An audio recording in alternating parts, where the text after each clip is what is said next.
우리 다 같이 한번 하십시다. 할렐루야. 우리 주 예수 그리스도 부활하셨습니다. 아멘. 오늘 부활절 아침에 오니까 참 기쁜 소식 우리 박진태 목사님이 전해주셨어요. 결혼하셨는데 우리 건우정 사모님이 아기를 가졌대요. 축복하십시다.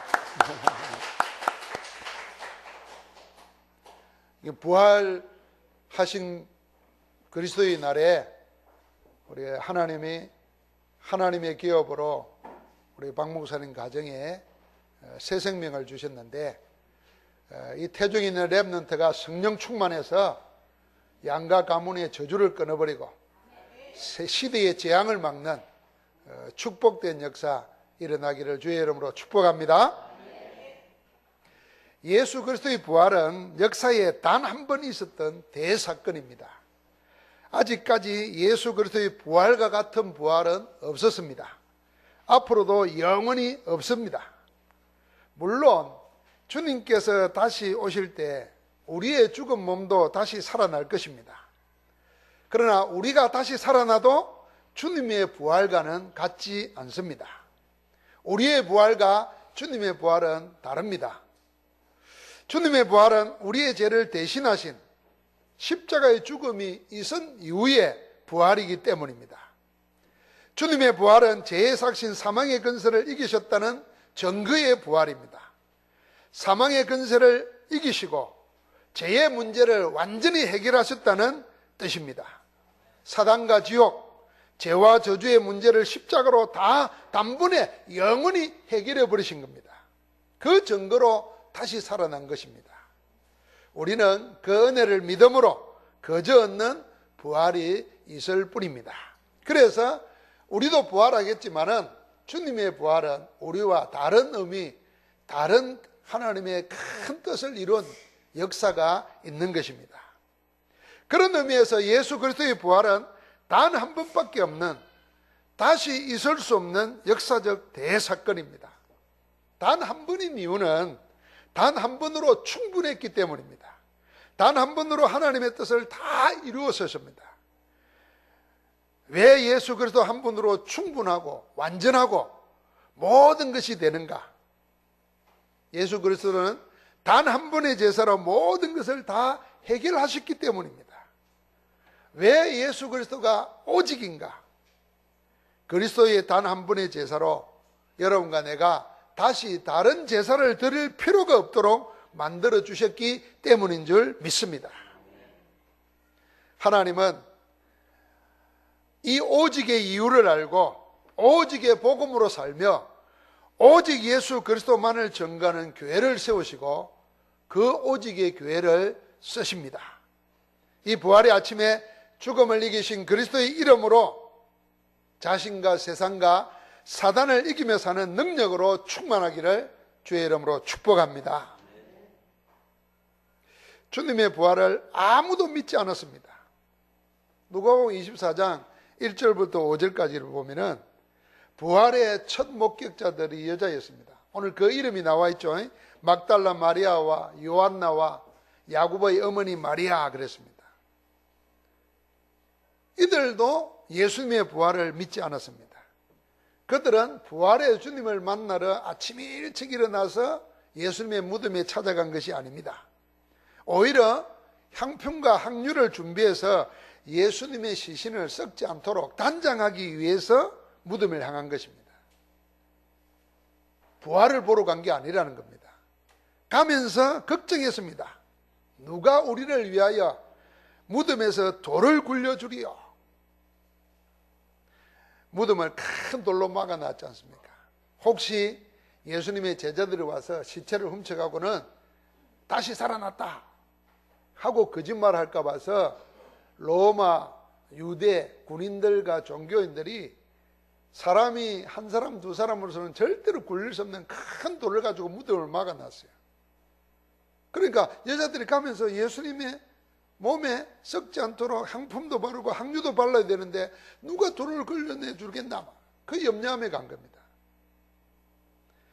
그런데 이 여자들의 걱정과는 달리 무덤의 돌은 이미 굴러져 있었고 무덤은 텅 비어 있었습니다. 그걸 보고 예수님이 다시 살았구나 이렇게 생각이 아니고 근심했다고 했습니다. 왜냐하면 시신에다가 한품과 항유를 바르기 위해서 왔는데 시신이 없어졌기 때문에 큰 근심을 한 것입니다. 주님이 부활하실 것이라는 것은 꿈에도 생각지 못한 것입니다. 빈 무덤을 보고도 주님이 다시 살아났다고 생각지 못했습니다. 오히려 걱정만 하고 있습니다. 그때 천사들이 말했습니다. 어찌하여 살아있는 자를 죽은 자 가운데서 찾느냐? 그는 여기 계시지 않고 살아나셨느니라. 한번 같이 합시다. 어찌하여 살아있는 자를 죽은 자 가운데서 찾느냐? 주님은 죽은 자 가운데 계시지 않고 다시 살아나신 것입니다. 이 말을 듣고 그 여자들이 돌아가서 다른 여자들과 사도들에게 이 부활의 사실을 알렸습니다. 그런데 오늘 누가복음 24장 6절부터 12절까지 보니까 놀라운 것은 주님의 부활의 소식을 들은 다른 사람들, 심지어는 사도들까지도 그걸 믿지 않았다 그랬습니다. 오히려 사도들은 이 무슨 허탈한 소리를 하느냐 하고 쳐다보고 있었어요. 여러분, 부활했다는 소식을 전했는데도 못 믿는 거예요. 오늘날하고 똑같잖아요. 예수가 부활하셨다 그랬는데 그 소식 듣고도 못 믿습니다. 심지어는요, 신학자들 가운데도 안 믿습니다. 그래서 예수님의 부활은 부활했다 안 했다가 중요한 게 아니고 왜 부활하셨는가는 의미가 중요하다 이런 식으로 얼버무립니다. 사도들도 안 믿었어요. 예수님의 부활을 보고도 믿지 못하고 듣고도 믿지 못한 겁니다. 심지어는 마태복음 28장 16절부터 17절 말씀을 보면은 예수를 배웠고 경배하나 오히려 의심하는 자들도 있더라 그랬습니다. 부활하신 주님을 보고도 의심했다 그랬어요. 자, 무덤이 비어있는 것을 보고도 안 믿고 부활하셨다는 사실을 듣고도 안 믿고 심지어는 예수님을 눈앞에 보고도 의심했습니다. 그게 주님의 부활입니다. 그때나 지금이나 예수님의 부활을 믿지 못하는 세상입니다. 분명히 다시 살아나셔서 그 증거가 얼마든지 있는데도 믿지 못합니다. 그들은 전부 뭐냐면 오늘 천사가 말한 대로 아직도 죽은 자 가운데서 살아계신 자를 찾는 것과 같습니다. 사람은 모두 죽지요.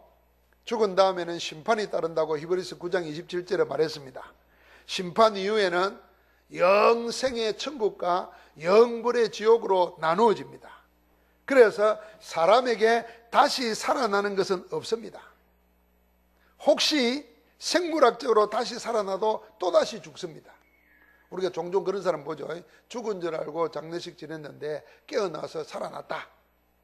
그걸 보고 부활이라 그러지 않습니다. 그 사람 또 죽습니다. 그래서 모든 사람은 죽은 자 가운데 있는 겁니다.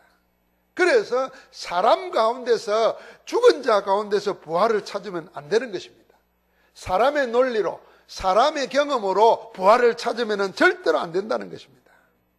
부활은 영원히 살아계셔서 생명을 주관하시는 하나님에게서 찾아야 됩니다. 하나님이 어떤 분이십니까? 아브라함이 일찍 이렇게 고백했어요. 로마서 4장 17절에 하나님은 죽은 자를 살리시며 없는 것을 있는 것 같이 부르시는 이시라 그렇게 믿었습니다. 그래서 아브라함은 하나님을 죽은 자 가운데서 살리시는 하나님이심을 믿었기 때문에 아들을 아낌없이 바칠 수 있었어요. 그래서 죽은 자 가운데 아들을 산자로 받은 것입니다. 아브라함은 죽을 수밖에 없는, 다시 살 수 없는 사람에게서 부활을 찾은 게 아니고 생명을 주관하시고 죽은 자를 살리시는 하나님에게서 부활을 찾은 것입니다. 우리가 하나님의 눈으로 부활을 봐야 됩니다. 사람은 그렇게 하지 못합니다. 그러나 하나님은 얼마든지 죽은 자 가운데서 다시 살리실 줄 믿습니다. 그래서 여러분과 나도 예수 그리스도를 믿는 자를 주님이 오실 때 죽은 자가 먼저 살아나고 살아있는 자는 그대로 공중에 들림을 받아서 다시 오실 주님을 만나게 되고 영생의 복을 누리게 될 줄 믿습니다. 그게 성경이거든요. 여러분, 우리는 영원히 살아계시며 생명을 주관하시는 하나님에게서 죽은 자를 다시 살리시는 부활의 주 예수 그리스도를 찾고 만나고 누려야 됩니다. 어떻게 죽음의 근세를 이기고 부활하신 그리스도께서 나와 함께 하심을 누릴 수 있습니까? 오늘 천사가 계속 말했어요. 6절과 7절을 보니까 갈릴리에 계실 때에 너희에게 어떻게 말씀하셨는지를 기억하라. 이러시기를 인자가 죄인의 손에 넘겨져 십자가에 못 박히고 제3일에 다시 살아나야 하리라 하셨느니라. 주님의 부활은 우연히 발생한 사건이 아닙니다. 또 자연적인 발생으로 깨어난 것도 아닙니다. 그 예수님의 부활에 이런 설이 있어요. 기절설이. 예수님이 다 죽이고 이어야 되는데 기절한 걸 장례를 치렀다가 지진이 일어나니까 흔들릴 때 깨어 일어나서 빠져나갔다. 이게 이제 부활을 안 믿는 사람들이 하는 이야기예요. 그런데 예수님은 기절 안 했습니다. 피를 다 흘렸고 사람이 죽을 때 죽었는가 안 죽었는가 확인하기 위해서 무릎에 뼈를 꺾는데 간수가 가서 보니까 그럴 필요가 없도록 이미 생명이 떠나버렸어요. 그래서 장례를 치른 겁니다. 그런데 예수님의 부활을 안 믿으려고 하니까 기절설을 이야기하고 우연히 발생한 것처럼 이야기하고 아니면은 제자들이 훔쳐갔다고 그렇게 말을 집어냅니다. 그러나 예수님의 부활은 이미 많은 선지자들이 하나님의 말씀으로 대언해 놓았습니다. 다시 살아날 것을 미리 말씀했습니다. 그래서 그 대표적인 성경 구절이 시편 16편 10절, 시편 2편 7절, 30편 3절, 이사야 53장 9절부터 10절, 호세아 6장 2절. 지금 예수님의 부활이 학자들이 성경에 찾아보니까 322번, 322번 예언되어 있다 그랬어요. 예수님이 살아계실 때 직접 말했다는 것입니다. 그래 갈릴리에 계실 때에 인자가 죄인인처럼 십자가에 못 박히고 3일 만에 다시 살아날 것이라 이미 말씀하셨어요. 그런데 제자들이 그 말씀을 잊어버린 겁니다. 그러니까 부활을 못 믿은 거예요. 사도행전 2장 24절부터 32절에 보니까 마가다락방에 성령 충만 임하고 난 다음에 사도 베드로가 한 첫 번 메시지 내용도 뭐냐 하면은 이미 성경에 약속하신 대로 예언한 대로 예수님이 죽으셨고 하나님이 그를 다시 살려서 우리의 주가 되게 하셨다. 부활을 이야기했어요. 고린도전서 15장 3절과 4절을 보니까 사도 바울도 부활을 이렇게 증언했습니다. 내가 받은 것을 먼저 너희에게 전하였으니 이는 성경대로 그리스도께서 우리 죄를 위하여 죽으시고 성경대로 장사 지낸 바 되셨다가 사흘 만에 다시 살아나셨습니다. 성경대로 그랬어요. 그러니까 예수님의 부활은 이미 성경에 예언해 놓고 주님이 친히 말씀하시고 그 성경대로 살아난 것입니다. 여러분, 우리가 어떻게 하면 다시 살아서 우리와 함께 하시는 그리스도를 누릴 수 있겠습니까? 어떻게 하면 그 부활의 권능으로 인생을 승리하며 살 수 있겠습니까? 부활은 죄를 이긴 겁니다. 죄의 삭신 사망을 이긴 것입니다. 사망의 근세를 가지고 일평생 사람들을 종로로 만드는 사단을 이기신 것입니다. 그 부활의 능력을 우리가 어떻게 그 능력을 누리며 살 수 있겠습니까? 오늘 말씀은 그대로입니다. 주께서 너희에게 말씀하셨던 것을 기억하라 그랬어요. 주의 말씀을 기억할 때, 주님의 말씀이 내게 살아있을 때 우리는 함께 하시는 능력의 그리스도를 누리게 되는 것입니다. 할렐루야. 아예 부활의 능력을 내가 누리고 그 능력으로 내가 살고 싶은데 어떻게 하냐, 이게 키잖아요. 그래서 천사가 말했어요. 살아계실 때에 너에게 했던 주님의 말씀을 기억하라 그 말이에요. 그러니까 주님의 말씀을 기억 못하니까, 생명의 말씀이 내게 살아있지 않으니까 내가 주님은 부활하셨고 그 능력으로 역사하고 계시는데 나는 그걸 못 누리는 겁니다. 그러니까 구원은 받았는데도 세상에서 불신자처럼 살고 불신자의 노예가 되어버리는 겁니다. 이제는 그걸 끝내버려야 됩니다. 그러려면 내게 뭐가요? 살아계실 때 하신 주님의 말씀, 복음이 내게 살아있으면 승리하게 되는 줄 믿습니다. 무덤에 찾았던 그 여자들이 어째서 근심걱정에 묶여 있었습니까? 사도들마저도 부활의 증언을 듣고도 왜 믿지 못하고 있습니까? 심지어는 부활하신 주님을 보고도 의심하고 있습니까? 왜 그랬습니까? 전부 다 하나님의 말씀을 잊어버렸기 때문입니다. 주님이 하신 말씀을 잃어버렸기 때문입니다. 다시 말하면 주님이 말씀, 복음을 놓쳤기 때문에 세상에 실패하고 눌리고 끌려가게 되는 겁니다.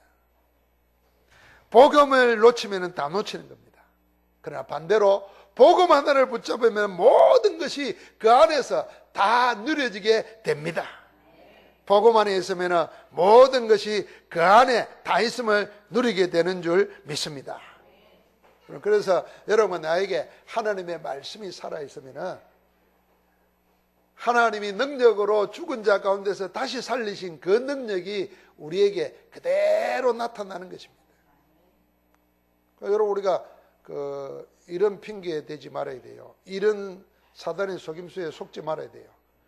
내가 나이가 들어서, 내가 돈이 없어서, 내가 배운 것이 없어서, 내가 건강하지 못해서, 내가 능력이 없어서 못한다, 이렇게 생각하는 것은 사단에게 속는 겁니다. 오늘 주님이 말했잖아요. 이렇게 근심하고 염려하고 걱정하고 불신자보다 더 못하게 살아가는 이유가 뭐냐? 주의 말씀이 없어요. 그래서 우리가 생명의 말씀, 복음이 나의 모든 것 때문에 그 모든 것 때는 복음 안에서 나의 모든 것들이 일어날 줄 믿는 것입니다. 그래서 성경에 뭐라 그랬습니까? 24장 8절에 보니까 그들이 예수의 말씀을 기억하고, 이제야 기억한 거예요. 이 모든 것을 다른 모든 이에게 알리기 시작했습니다. 하나님께서 죽은 자 가운데서 예수 그리스도를 다시 살리신 것은 하나님이 하신 천명입니다. 주의 말씀을 기억하고 그 능력으로 사는 것은 소명입니다. 이제는 그걸 가지고 나가서 알리는 것은 우리가 받은 사명입니다. 이들이 예수의 말씀을 기억할 때 그들의 걸음은 올라올 때의 걸음과는 다른 걸음이 되는 겁니다. 올라올 때는 염려하고 근심의 걸음이었지만 내려갈 때는 확신의 다른 박질이 되는 겁니다. 의심의 걸음이 아니라 증거의 다른 박질로 바뀐 것입니다. 그래서 누가복음 24장 11절 12절에 보니까 달려가서 알렸다고 그랬습니다. 이 제자들이 감람산에서 40일 동안 그리스도와 함께 있으면서 집중적으로 하나님 나라에 대해서 들었고 그 나라 속에서 미션을 받았습니다. 그래서 그리스도와 하나님 나라와 성령 충만이라는 언약을 가지고 마가다락방에 모여서 오로지 기도하기 시작했습니다. 주님의 말씀을 언약으로 붙잡아 하나 되어 기도했더니 어떤 일이 생깁니까? 말씀하신 역사가 그대로 일어납니다. 자기에게는 없던 하나님의 권능이 나타나기 시작합니다. 그렇게 두려웠던 세상 속에 나아가서 예수가 그리스도라는 사실을 전개했습니다. 그 첫 번 메시지가 이겁니다. 은과 금은 내게 없지만 내게 있는 것으로 내게 주노니 곧 나사렛 예수 그리스도 이름으로 일어나 걸어라. 이 말을 풀이하면요, 지금까지는 내가 사도이지만 은과 금으로 살려고 했고 은과 금으로 살았지만 이제는 내 안에 있는 그리스도로 산다, 그 말입니다. 그 이름을 말한 겁니다. 그 역사가요 어떻게 됩니까? 예루살렘으로, 온 유대로, 사마리아로, 나중에는 마게도나와 로마로 땅끝까지 전거됩니다. 그게 사도행전의 기록이에요. 그 역사가 우리에게까지 온 것입니다. 초대교회 메시지는요 분명했습니다. 예수 그리스도의 십자가와 부활, 이게 초대교회 메시지의 핵심이었고 기독교 복음의 핵심입니다. 그래서 사도행전과 사도 바울이 쓴 서신서를 보면은 다른 말 안 합니다. 예수 그리스도께서 우리의 죄에서 우리를 구원하시기 위해서 우리를 대신하여 죽으셨다, 그걸 말합니다. 이 대속의 죽음이라는 말은 그리스도께서 나를 대신해서 죽었다는 것입니다. 1대1입니다. 십자가는 나를 대신하신 죽음이에요. 그래서 예수 그리스도를 믿는 자는 여러분과 내가 살아서 나를 믿는 자는 무릇 영원히 죽지 아니하리라 그랬잖아요. 그 말이 무슨 말입니까? 내가 제 값으로 죽어야 될 나는 그리스도와 함께 죽어버린 거예요. 주님이 대신 죽으신 거예요. 다시 다른 제사, 내가 다시 죽을 필요가 없게 된 거예요. 그 1대1입니다. 나를 대신하신 죽음이에요. 예수 그리스도의 죽음은 우리 인류 전체를 대표하는 죽음입니다. 대신이라는 말은 1대1이라는 말이고 대표라는 말은 1대 전부라는 말입니다. 온 인류를 대표해서 주님이 죽으신 겁니다. 그래서 성경에 한 사람이 모든 사람을 대신하여 죽었음에 모든 사람이 어렵게 하게 되었다 그랬어요. 어렵다면 얻었다 그랬어요. 그래서 예수 그리스도의 죽음으로 인류는 다시 다른 제사 드릴 필요가 없게 됐어요. 믿기만 하면 되는 것입니다.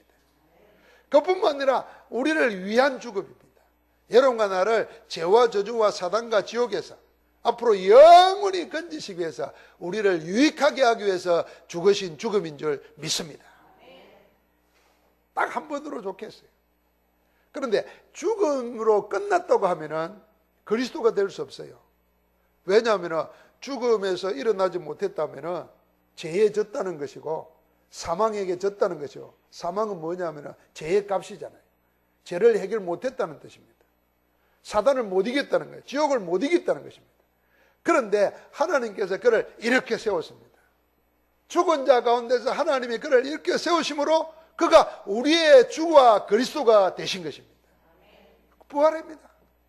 그래서 사도 베드로도 그랬고 사도 바울도 그랬고 스데반도 그랬고 전부 다 초대교회 메시지가 뭐냐면 너희가 죽인 예수 그리스도를 하나님이 다시 살리사 우리의 주가 되게 하셨느니라. 그 그리스도가 지금 우리 가운데 계시느니라. 그걸 증거한 것이 복음 초대교회 메시지였습니다. 여러분, 우리 주님 예수 그리스도는 단 한 분으로 모든 것을 온전하게 완전하게 다 완성하신 분이십니다. 그러므로 그리스도 예수 안에서 모든 충만으로 하나님은 거하여 계십니다. 하나님의 모든 충만하심으로 거하는 분이 누구냐면 예수 그리스도이십니다. 골로새서 1장 19절에 그랬어요. 그 예수 그리스도께서 하나님의 충만하신 것으로 우리를 충만하게 하시려고 지금 우리 가운데 함께 하시고 우리를 인도하시고 우리 가운데 역사하고 계시는 줄 믿습니다. 자, 하나님은 하나님의 모든 충만하신 것이 예수 안에 거하게 했어요. 하나님의 모든 충만하심이 예수 안에 거하시는데 그 예수님은 그리스도 안에서 우리를 충만하게 하시려고 지금 우리 가운데 역사하고 계시는 것입니다. 그래서 우리가 주의 말씀을 붙잡고 기도하기 시작하면 그리스도와 부활의 능력을 의지하고 그 이름으로 기도할 때 어떤 일이 생기냐? 하나님의 모든 충만하심이 내게 일어나는 것입니다. 그게 성령 충만이고 그게 복음 충만입니다. 충만할 때 넘쳐나는 거예요. 충만할 때 역사 일어나는 거예요. 그래서 빌립보서 2장 13절에 너희 안에 행하신 일은 그리스도시니 너희를 손에 두고 능력 있게 지금도 우리 안에 하나님이 계획하신 뜻이 이루어지도록 역사하고 계시는 것입니다. 그래서 내게 능력 주시는 자 안에서 내가 모든 걸 할 수 있느니라 빌립보서 4장 13절에 고백하게 되는 것입니다. 사랑하는 성도 여러분, 그리스도는 단 한 번의 제사로 우리의 모든 죄와 문제를 다 해결하셨습니다. 그리스도께서 단 한 번 부활하심으로 여러분과 나를 영원히 이기도록 지금 우리 가운데 함께 하시는 줄 믿습니다. 이제 우리는 그리스도의 부활과 그리스도의 죽음과 부활로 사는 자입니다. 그게 그리스도의 제자입니다. 사도 바울이 예수 그리스도의 부활을 집중적으로 정언한 메시지가 고린도전서 15장입니다. 그래서 고린도서 15장을 부활장이라고 그럽니다. 사도 바울은 그리스도의 부활을 증거하는 마지막 결론으로 마무리하는 말씀이 나와 있습니다. 그게 고린도전서 15장 50절부터 58절이에요. 우리 한번 찾아보겠습니다.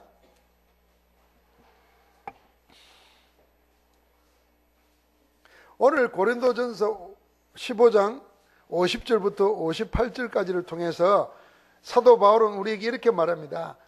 분명한 부활을 사실로 믿는 우리가 어떻게 부활의 능력으로 살 것인가, 그걸 이렇게 살아라 증거하는 것입니다. 한 세 가지로 나누는데 그 첫 번째가 뭐냐면 예수 그리스도의 부활을 믿는 자는 예수 그리스도와 똑같이 육신의 썩어질 몸을 벗고 썩지 아니할 영생의 몸을 입고 하나님 나라를 이어받을 것이라는 것을 믿고 살아라 그럽니다. 여러분, 나는 그래서 죽음을 두려워하지 말아야 됩니다. 히브리서 2장에 보면은 마귀가 마지막에 하는 게 뭐냐 하면은 사망의 근세를 가지고 일평생 사람들을 두려움으로 종노릇하게 만듭니다. 그 죽음이라는 걸 가지고. 그런데 예수 그리스도께서는 십자가와 부활을 통해서 뭐요? 그 사망의 근세 잡은 자 사단을 없애버렸습니다. 그래서 우리는 죽어도 죽는 게 아니에요. 그래서 우리가 영원히 썩지 않을 몸을 입고 그리스도와 함께 살 것을 이 땅에서 믿고 살아라 그 말입니다. 죽음에 사로잡히지 말고 죽음을 이기신 그리스도로 살아라 그 말입니다. 두 번째는 사망과 사망이 쏘는 죄와 죄의 권능인 율법을 다 이긴 것이 그리스도의 부활이라는 것입니다. 그래서 이제는 담대하게 사망을 이기신 그리스도의 부활과 그 능력으로 세상을 이기며 살아라는 것입니다. 세상을 이기며 살 때 이기게 하신 하나님께 감사하면서 살라고 말하는 것입니다. 그러니까 여러분,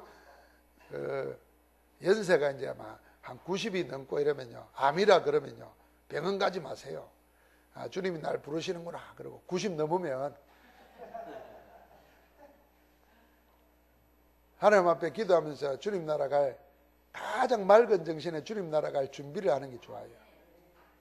제가 우리 가까운 목사님들 어머니 아버님 이를 볼 때 다 90 넘은 분들 제가 최근에 봤거든요.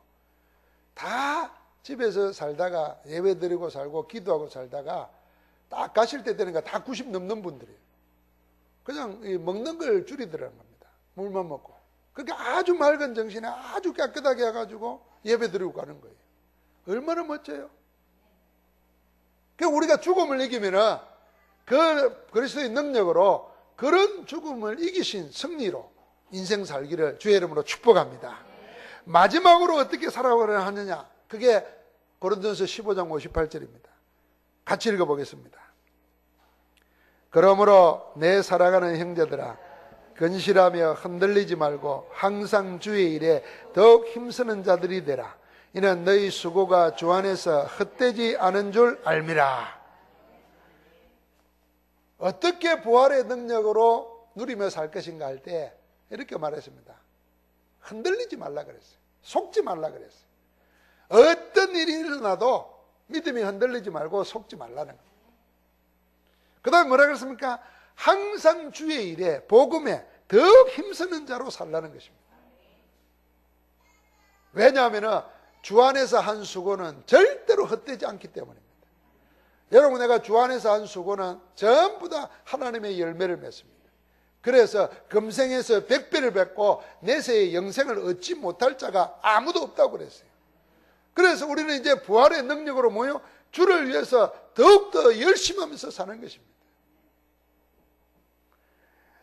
사랑하는 성도 여러분, 예수 그리스도의 부활은 사람을 바꾸어 버렸습니다. 교회를 바꾸어 놓았습니다. 세상을 바꾸어 놓았습니다.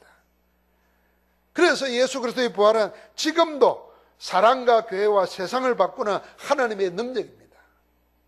그 부활의 능력이 어떻게 일어납니까?